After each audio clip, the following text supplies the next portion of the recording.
Imam Masjid Baitul Arsy, Juhri Ashari, menjadi korban pemukulan seorang lelaki tak dikenal saat sedang memimpin sholat subuh berjamaah pada Jumat 7 Mei 2021. Juhri mengungkapkan saat sholat subuh berjamaah kira-kira rakaat kedua dan sedang membaca doa kunut, tiba-tiba masuk seorang lelaki tak dikenal. Akibat hal itu, disebutkan Juhri, dia agak terpental sedikit ke sebelah kiri. Jamaah yang mengetahui hal itu spontan membatalkan sholat dan langsung mengamankan pelaku. Saat ini pelaku telah diamankan di Mapolsek Tampan.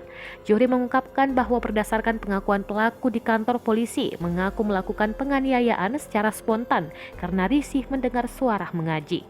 Sementara itu, Kapolsek Tampan, Kompol Hotmartua Ambarita, mengatakan saat ini pelaku telah diamankan. Polisi masih belum memastikan apa motif yang dilakukan oleh pelaku tersebut. Sebelumnya, aksi kekerasan yang dilakukan seorang pria misterius terhadap imam masjid terekam kamera CCTV. Rekaman video yang menayangkan adegan seorang lelaki menampar imam yang sedang memimpin sholat berjamaah di Pekanbaru viral di media sosial.